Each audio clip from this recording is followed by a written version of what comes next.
si VP Sara Duterte nga is tumulong sa kanila para manalo si BBM na maging presidente.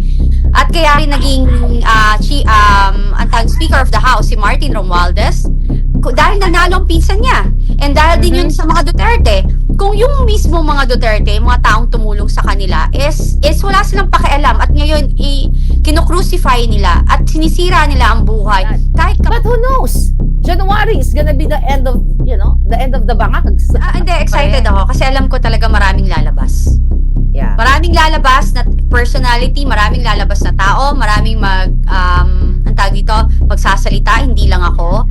Kaya nga dapat talaga, magsalita na yung taong bayan dahil hindi lang ito Pulahan, Dilawan, or DDS ang affected. Bawat Pilipino. Sis, mayroon din akong balita na dyan sa Congress, maraming gagamitin collateral damage.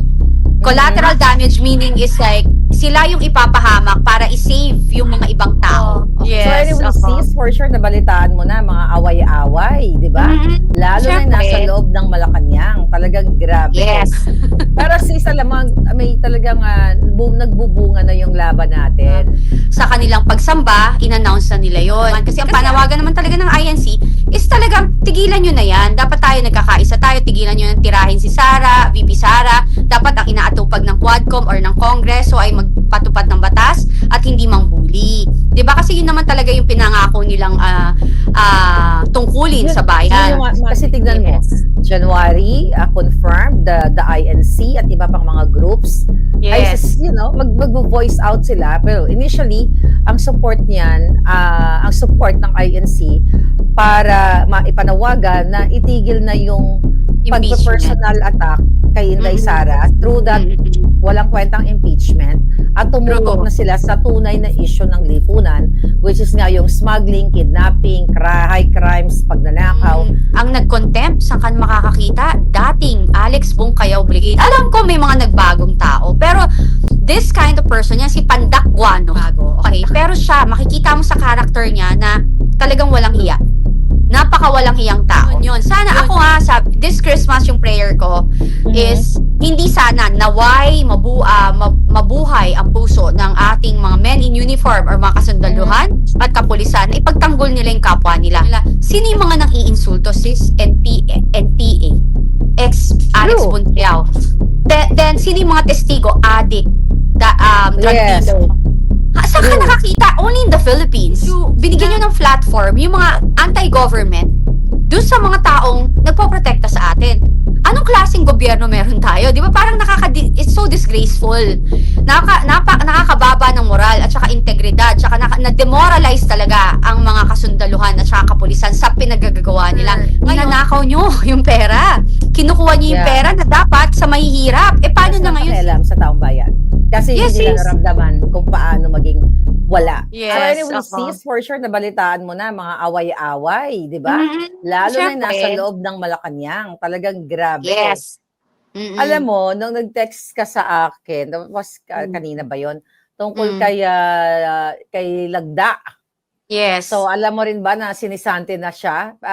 Hindi siya, hindi siya official na sinisante. Pero sinisante na siya according to my puting ahas dahil nga sa issue niya sa BARM na panghimasok niya doon. At syempre, yung issue nila sa kamkaman ng pera ng bayan. Well, nabalita ako yung sis. Nabalita ako, may nagsabi sa akin noon, like, I think 2 weeks or 3 weeks after yung nangyari sa BARM, may nagsabi, tumawag sa akin. Tapos, sabi nga raw, ang sabi ng puting bubuyog, si Senator Ivy daw lumipad doon para makipag-usap. Siya raw yung nakipag-usap. Tama siya, nakipag-usap siya doon. So, ibig sabihin, inatasan talaga siya ng kanyang kapatid na bangag. So, it's not true na wala siyang access sa kanyang kapatid. Kasi remember, may dramatization 101 si Mangga nga, Amy Marcos, na nanawagan siya sa kanyang kapatid na sana dinggin siya, nagpa-interview sa media, na yung regarding nga sa national budget, na dapat daw i-double check ng kapatid nyo o aralin. Kaya nga di ba galit na galit din ako noon, bakit ka mananawagan? Kapatid mo yun tas behind the scene, inaatasan ka pala ng kapatid mo to fix whatever na pwede niyong ayusin sa BARM.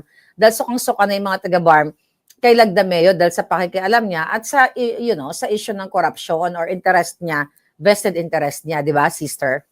True. And ako, syempre ate rin naman siya ni BBM, di ba? So, naman. di ba, may maganda silang relasyon para pakinggan siyang tumakbong presidente, nilakad niya pa kay VP Sara si BBM para maging tandem sila as VP and president. Dapat, kung kaya niyang gawin yon before, kaya niya din gawin ngayon. 'Di ba? Kasi imposible na, ako naniniwala naman ako may hindi pagkakaintindihan sa magkakapatid. Pero, after all, dapat siya yung maging most responsible among everything kasi she was the one who initiate the partnership or like the tandem or unity team na whatever tinatawag nila. And ako, another thing also, para matapos na rin tong mga issue sa vangag-vangag, dapat siya din nagko-call na ang tawag niya, ibunsong kapatid sa Ilocano, I forgot. May Ading. Ading. Magpa-hair follicle test na tayo buong pamilya natin. Para matigil na to. Diba? Ako, kung ganon gagawin ko. Tigilan na wag nilang pagtatawanan or anything. Kasi, the more na iniiwasan nila, the more na halata.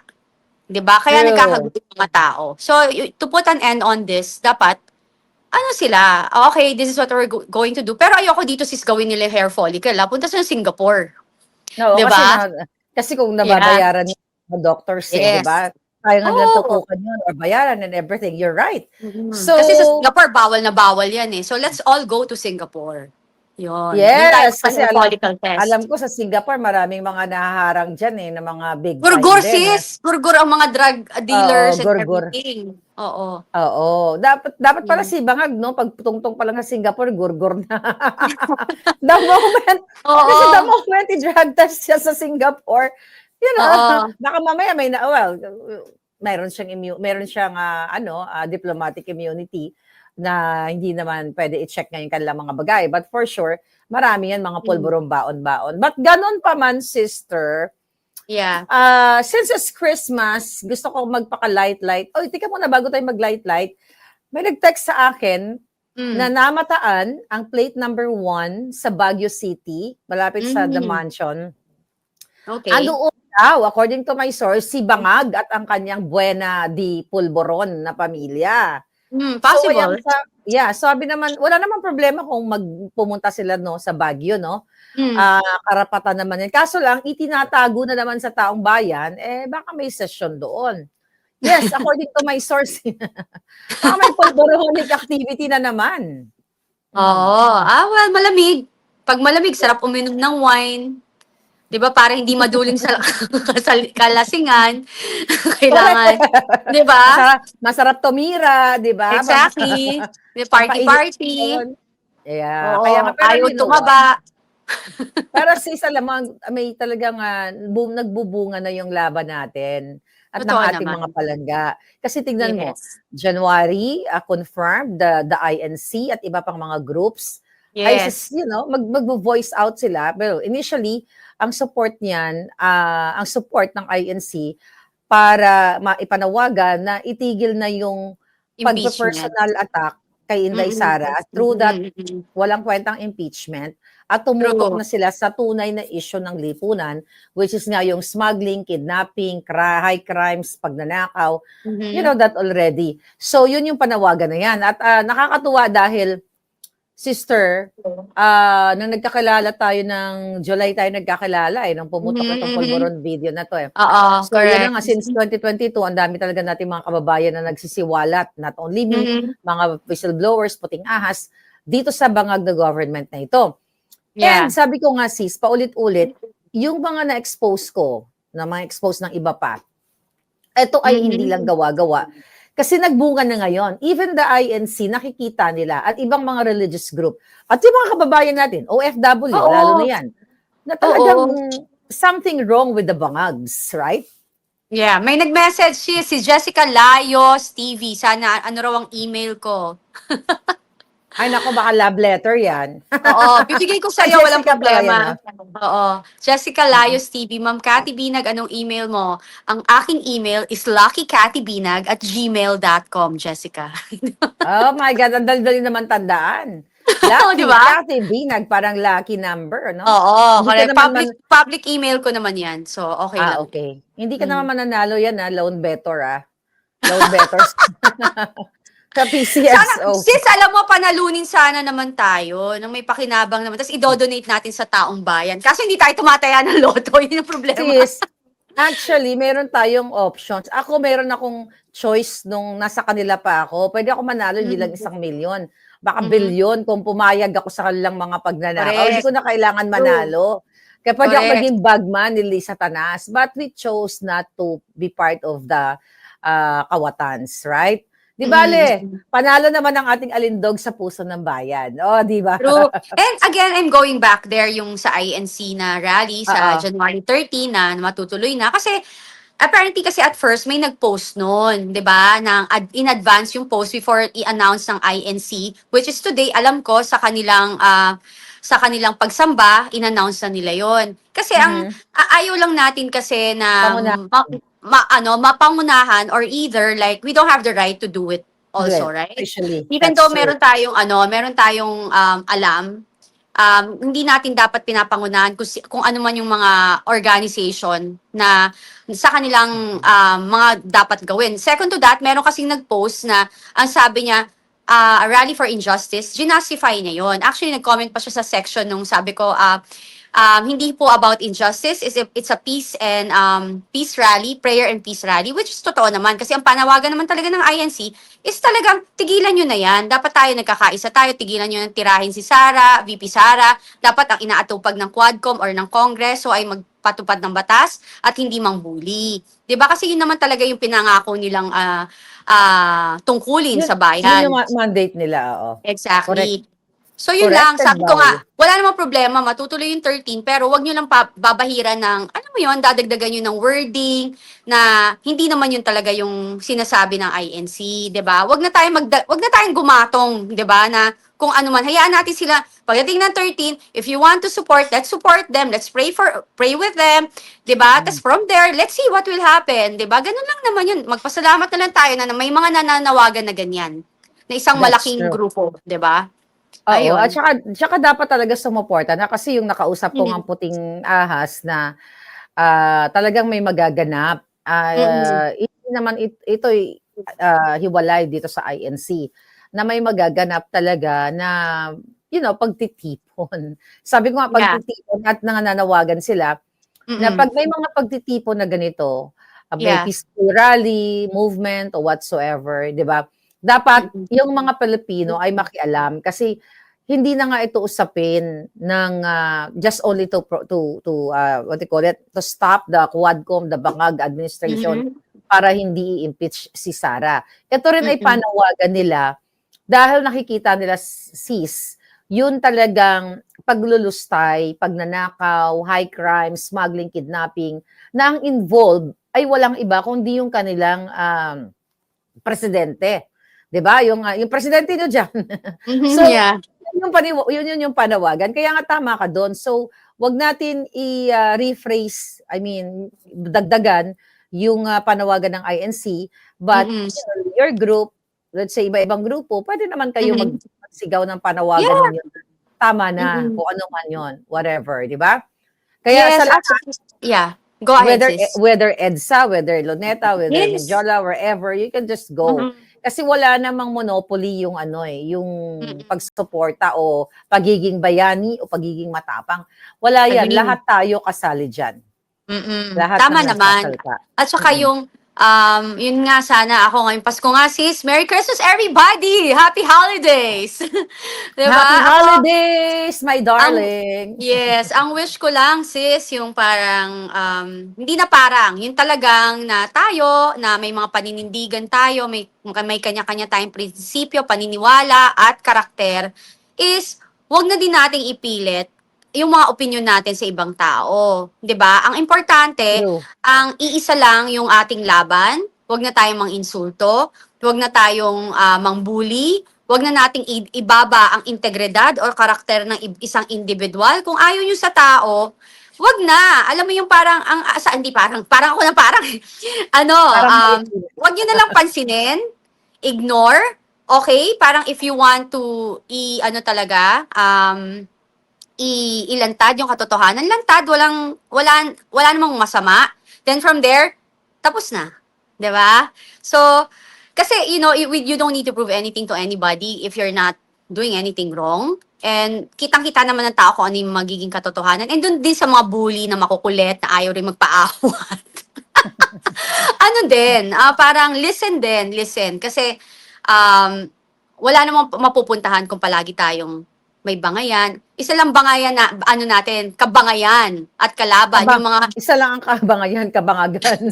kabangayan natin. Papahamak sa ating bayan. My God, nakikita mo ba sis? 'Di ba? Kitang-kita naman ang ating ekonomiya ay bumabagsak. Ang stocks natin bumabagsak. Ngayon, we are overflowing with yung mga properties like development, yung rentals now ay babagsak this coming year. Sobrang tumataas. Sobrang babagsak sis kasi sobrang daming space na available.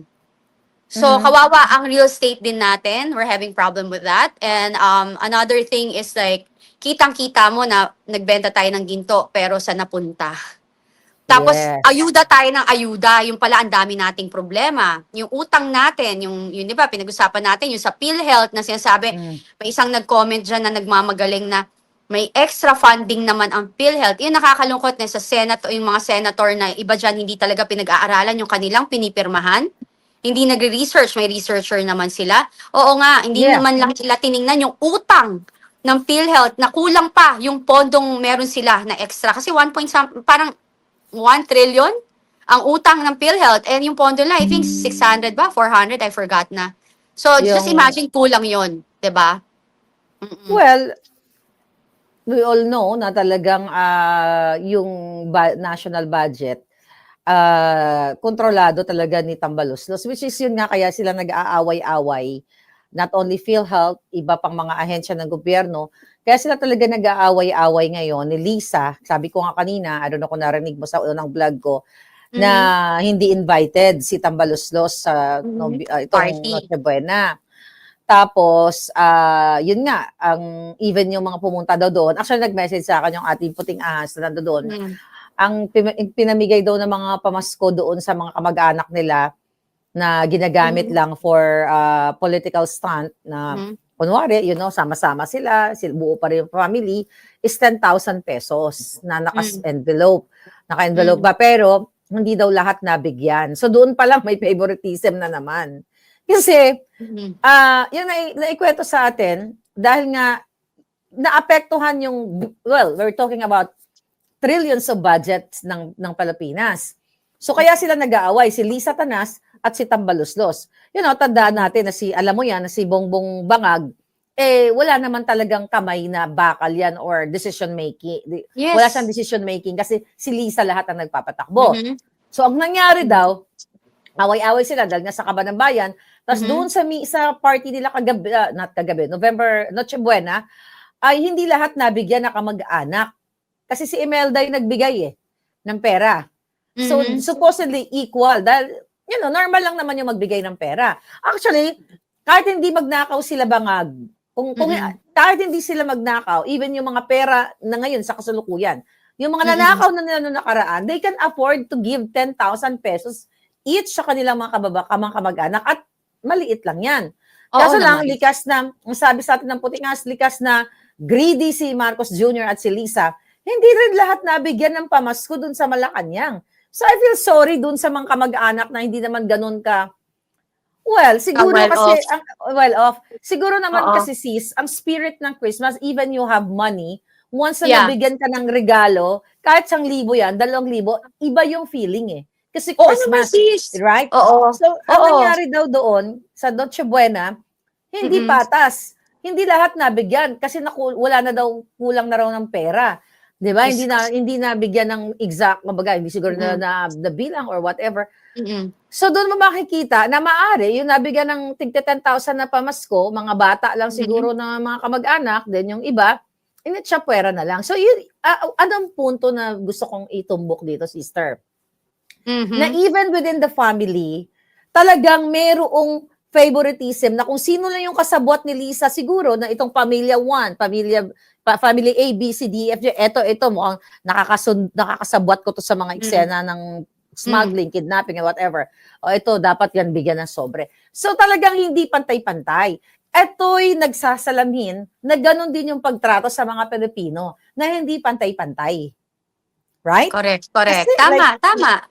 yun lang yung ano ko doon, sis. Yes, go ahead, sis. Bale, you can see that naman, very selective. Mm-mm. Decision making very selective kapag hindi sumasang-ayon sa kanilang mga kagustuhan, they don't like it. Mm-hmm. Mabubuli, like what happened to Colonel Heraldo, Grejaldo. Grejaldo and the other Grejaldo, general, the exactly. Si PIDEA Pidea Chief director. 'Di ba? Philippines. Imagine, oo, they are alam mo 'yon, matitino yan, ang daming napatunayan sa kanilang serbisyo. Tapos ang nag-contempt, saan ka makakakita? Dating Alex Bungkayaw Brigade. Alam ko may mga nagbagong tao, pero this kind of person yan, si Pandak Guano. Pandak. Yung meron siya Anthony NPA. Bonaparte na ano, 'di ba? Na Mm. na hindi ko nilalahat-lahat ng nagbago, okay? Pero siya, makikita mo sa character niya na talagang walang True. hiya. Napakawalang hiyang tao. Yun. Sana ako nga, this Christmas yung prayer ko Mm-hmm. is, hindi sana naway mabuhay ang puso ng ating mga men in uniform or mga kasundaluhan at kapulisan na ipagtanggol nila yung kapwa nila. Kasi, Sis, 'di ba? Okay, go Go ahead. sis. No, Yun. go Kasi ahead. sis, alam mo yung, etong mga military natin, tsaka itong mga kapulisan natin, pinoprotektahan yan siya eh. 'Di ba? True. Kasi politician sila, may mga security sila. How will you protect such people? Parang ganyang klaseng tao, yung pagkatao niyan. Na yung ultimo, yung hindi nyo napansin, yung nandun sila sa Quadcom, dyan, habang inaano nila yung mga kapulisan, iniinsulto nila. Sino yung mga nang iinsulto, sis? NPA, ex-Alex True. Buntiao.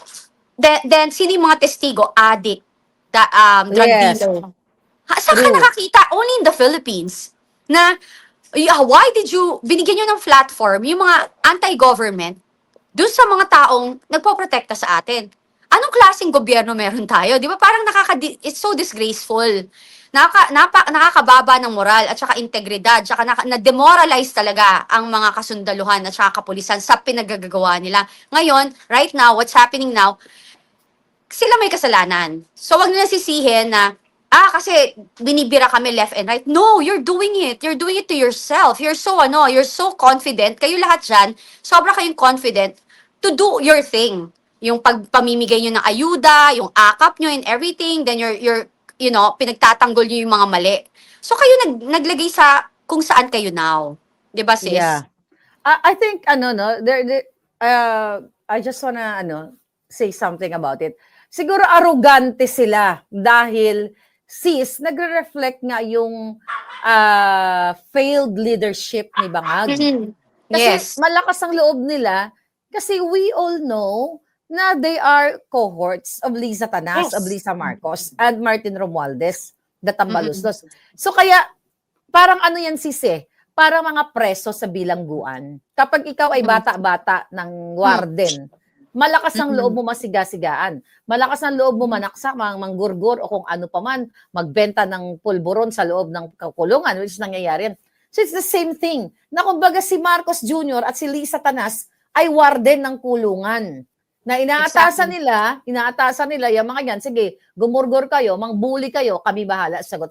Hindi naman yan kikilos yung mga ganyan sa Congress kung hindi yan protektado ng Bangag administration. Kaya ngayong panawagan natin talaga, wakasan na natin ang mga Jutang Genemes. Kaya makiisa kayo sa peaceful movement natin at ang panawagan ni pangalan nito ni Pangulong Duterte na kung pwede lang civil disobedience.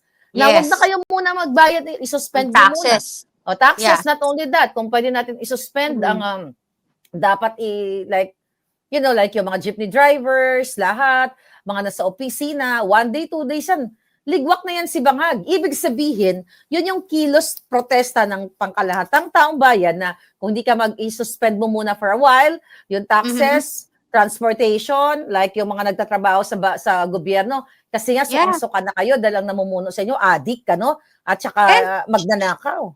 Ako talaga sis yung ginawa nila sa PhilHealth.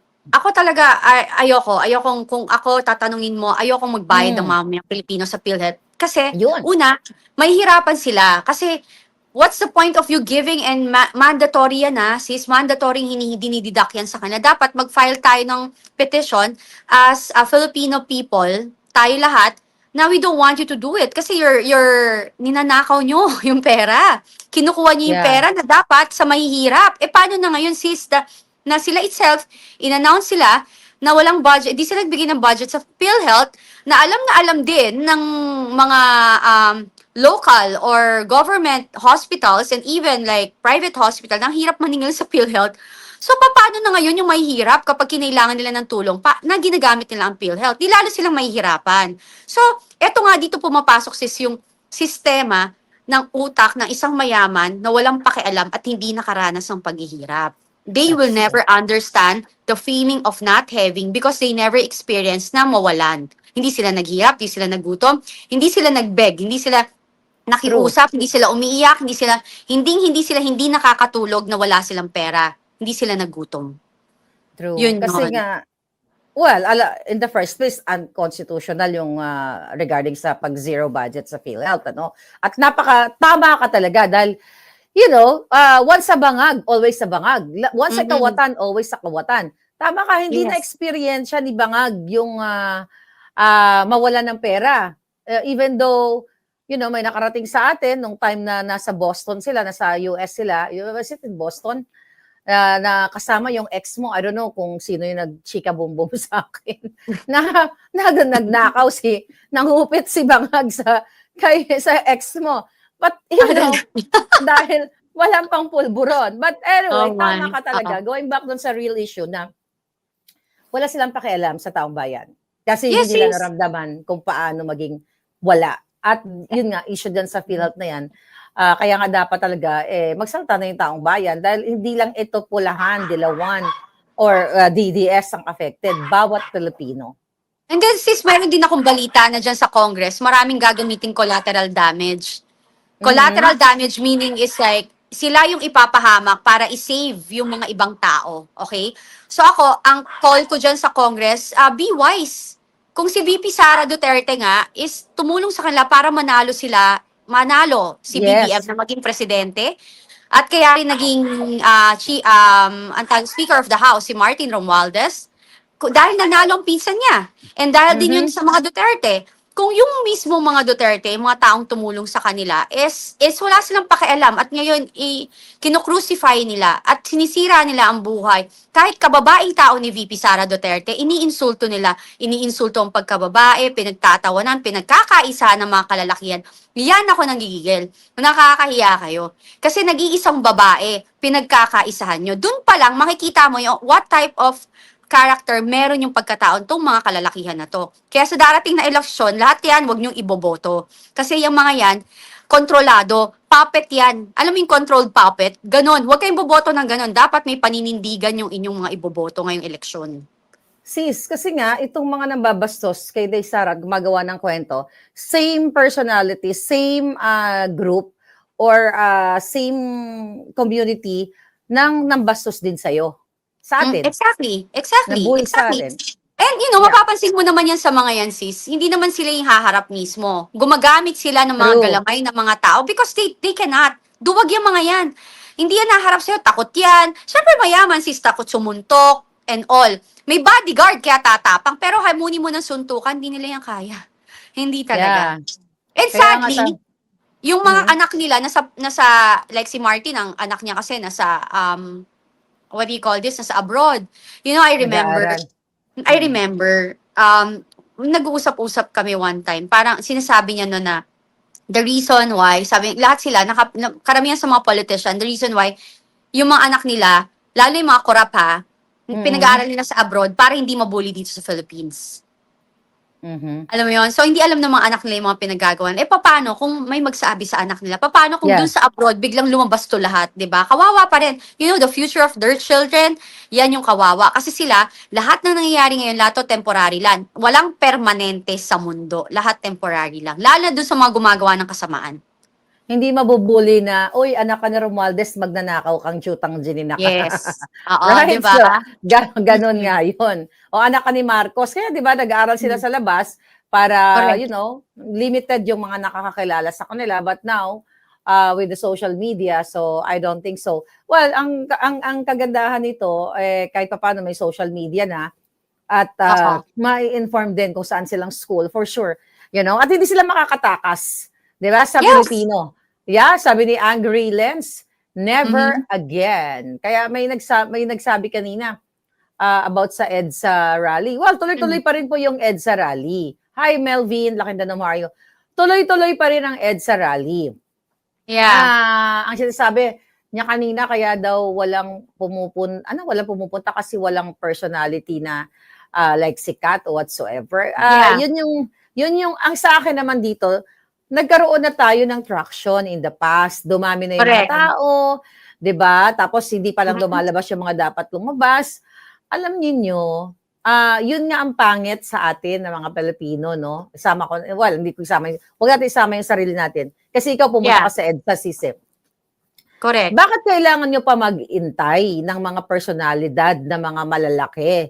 Although may mga Mhm. personalidad naman na mga pumunta, kung talagang kayo ay, ayaw nyo sa ginagawa, katulad niyan sa PhilHealth, sa 5,500 flood control, sa high crimes na nangyayari ngayon, 15 years old na bata, ginahasa ng 13 ng kabataan din. So, hindi ito magti-trigger yung mga ganong klaseng mga crime kung hindi dahil sa pagtitira ng pulburon. Lahat ito may kaugnayan kung paano pinapatakbo ang Pilipinas ni Marcos Jr. at ng kanyang asawa. Well, more on yung kanyang asawa, si Lisa Tanas talaga nagpapatakbo ng Pilipinas. So, yun. So, ang ibig ko sabihin, kung sukang-suka na kayo sa gobyerno, you just go. Mhm. 'Di ba? Gusto niyo supportahan yung EDSA, supportahan yung Luneta. Yun naman yung panawagan sa atin itong mga bruskong mga palangga. But again, good point Correct. din yun na dapat, the more na mas maganda kung may lalabas talaga ng mga malalaking personalidad. But who knows? January is gonna be the end of, the end of the bangags. Correct. Diba? Correct. Correct. Oo, Mm. hindi, excited ako kasi alam ko talaga maraming lalabas. Yeah. Maraming lalabas na personality, maraming lalabas na tao, maraming ang tawag dito, magsasalita, hindi lang ako, and all. So, yung mga nag-aano dyan na, kung may ilalabas ba kayo, ilabas nyo na. Hintayin nyo po. Mas maganda yung naghihintay kayo para isang kabugan. Correct. Di Isang ba? kabugan lang. Oo, Ayan. kasi alam naman, pa-pitsu-pitsu ba? Pichi-pichi sis. Yung kapag maglalabas ka, Puchu-puchu. puchu-puchu. Pwede rin pichi-pichi. Favorite ko yun. Di Baka ba? naman, pichi-pichi. Yan, kinain Baka namin ng naman. So, Pasko. at saka kami, alam mo, sa sobrang tagal ko, for 10 years ako together with them, for 10 years binubuli ako, ina-undermine Mm-mm. ako, iniinsulto yung pagkakatao ko. Ako, sobra na akong immune sis eh. Alam mo yun, hindi na ako Yeah. mapipikon. Nagre-react ako, in a way, once in a while, nagagalit ka, pero manhid na ako. Kaya hindi ako Aha. mapikon-pikon ng tao. Kaya kapag kunwari, di ba, may mag-a-attack sa akin, sasagutin ko, diretso, problema mo, di ba? Ganon. I know. Kasi, dead Let's ma, talk kasi, about that, how you react. Sige, let's talk about ourselves. Dahil Pasko Sige, ngayon, sige. let's talk about ourselves naman. Sige. Ito muna, bago tayo pumunta doon, bigla ko lang pumasok sa isip ko ngayon, may pagkakataon ba na nag-celebrate ka ng Christmas, New Year with the Bangags, maliban sa ex mo? Oh, yes, sis kasi like, nag-get together, nakikita-kita. Aha. May ganun kami. So, kaso nung after a while, kasi nga, yung napapansin ko nga na, kasi hiningi ko naman sa kanya, in fairness naman with my ex, nung sinabi ko sa kanya, hindi ko kaya yung lifestyle na ganyan, puyat and Mm-mm. all, and I'm not doing what they're doing, di ba? So, sabi ko sa kanya na, I think, it's better for us to be friends, kasi hindi yan yung lifestyle ko. In fairness sa kanya, alam mo, nagbago siya, in a way, when we were together. Pero may pasundot-sundot pa rin, sis. Alam mo yun, syempre Okay. natatawag and all, meron Oo. talaga. Meron. Teka, dahil Pasko ngayon, napatawad mo na ba si ex? Napatawad? Sis, oo naman, napatawad ko siya. May galit ka pa ba? Wala akong galit, sis. Kasi, alam mo, alam naman namin sa puso namin kung ano yung totoo eh. Yun yun. Yun yung sa akin. Parang alam namin sa puso namin kung anong pinagsamahan namin, kung anong nagawa namin sa isa't isang kabutihan, kung paano kami nagtagal. Hindi kami nagtatanggal sis ng 10. Hindi siya sa akin tatagal ng 10 years kung siraulo naman ako. 'Di ba? Matalino Yeah. naman siya. Hindi siya tumanda ng ganyan, 'di ba? Alam mo yun. Teka muna. Sinasabi kasi ni Inday Sara sa mga itong recent no Christmas holiday message niya na ang tao daw pag nagpapatawad, iba-iba naman. Merong nagpapatawad Yes. agad, merong hindi nagpapatawad, namatay na lang, hindi nagpatawad. Mm-mm. Alam naman ng taong bayan dito no, mga nakikinig sa atin na hinaras ka at muntik kang Yes. pagsamantalahan ni Anton Lagdameo. Mm. You know that already? Yes. Siya ba ay pinatawad mo na? Hindi. Good. Hindi. Hindi. Kasi yung Yeah. ex ko, in a way, kasi kilala ko siya, Mhm. alam ko for a fact na kaya niya ginawa yun sa akin kasi maraming sumulsol. Kasi pag kaming dalawa lang, we can talk. Sulsol. Sulsol, Pag-usapan like natin yung ang sa... salitang sulsol. Oo, Ikaw, diba? okay, go ahead. Tuloy mo Mga lang. sulsultan sa paligid na Sulsul. ngayon, eto ang announcement ko, everybody, at saka dun sa mga BBM.